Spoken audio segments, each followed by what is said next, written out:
major culture shift appears to be happening right now. Since the overturning of Roe v. Wade, abortion activists have shrieked and raved for women to get as many abortions as they can while it's, quote, legal in the states they are in.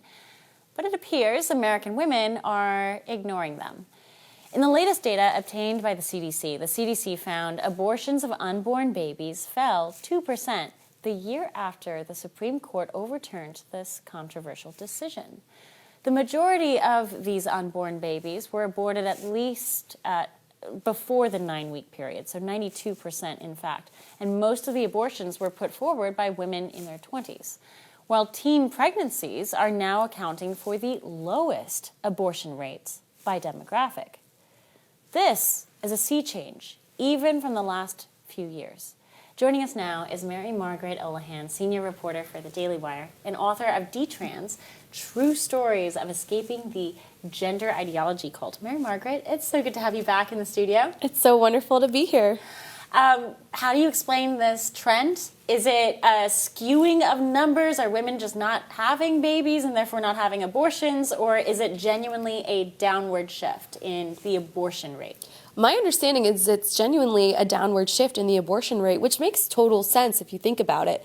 You know, with the Dobbs decision, with Roe v. Wade being overturned, there was a lot of confusion among women about where they could get abortions or what kind of abortions they could get. And then there were a lot of pro-life states that just restricted abortion and protected unborn babies after a certain amount of time. So it does follow that women might not get abortions in these cases, and thankfully that they might have their babies and raise them, or in what you're saying, they might just not be getting pregnant.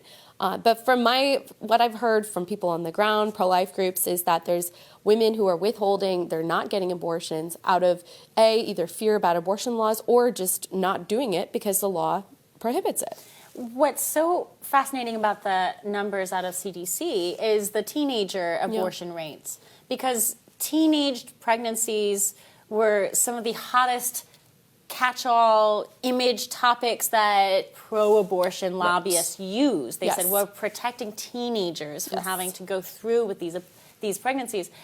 That must not be a very good number for the Planned Parenthood wing of our politics. Yeah, no, I was fascinated by that statistic too, because the teenage element is, of course, all on TikTok, where we know misinformation about abortion or transgender issues or pretty much any topic you can think of is rampant. Kamala Harris and her team were so good at reaching young people on TikTok, although Donald Trump was too.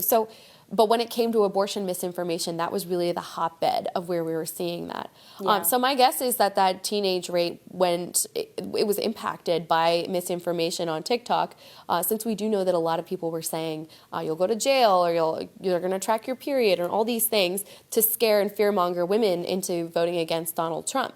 That didn't work, obviously, but I do think it would have an impact on what women perceive about the issue, and especially young women who get easily confused by all these social media algorithms. How much do you think that the ugliness of feminism has an effect in the messaging of what they're pushing on the next generation of women? I think that there's a give and take here, because feminism has had a devastating effect on women for many decades now, and I would argue it's had a devastating effect on my generation and on Gen Z as well. But there's an interesting new trad outlook on feminism and on womanhood and masculinity and femininity. There's a lot of focus recently on being in your masculine or being in your feminine and traditional gender roles, and that's not coming from a source. It's not being planted. It's a organic movement of young people, specifically women, who are craving dignity and nobility in men and love and sacrifice in traditional families. So that's really beautiful, and I think we should encourage that. And I think feminism is losing its hold on these young women because they're seeing it for what it is, a kind of lonely and distressing lifestyle. It's not what it was cracked up to be. For all our viewers asking where One America News is heading in the future, we would like to introduce you to OAN Live. OAN Live is the best way to stay up to date on all of the hard-hitting, straight-shooting, national and international headlines. And the best part is, OAN Live is only $4.99 per month. All the credible, honest, unbiased reporting One America News offers at a fraction of the cost of cable. Just go to OANN.com to easily sign up for OAN Live and stay informed.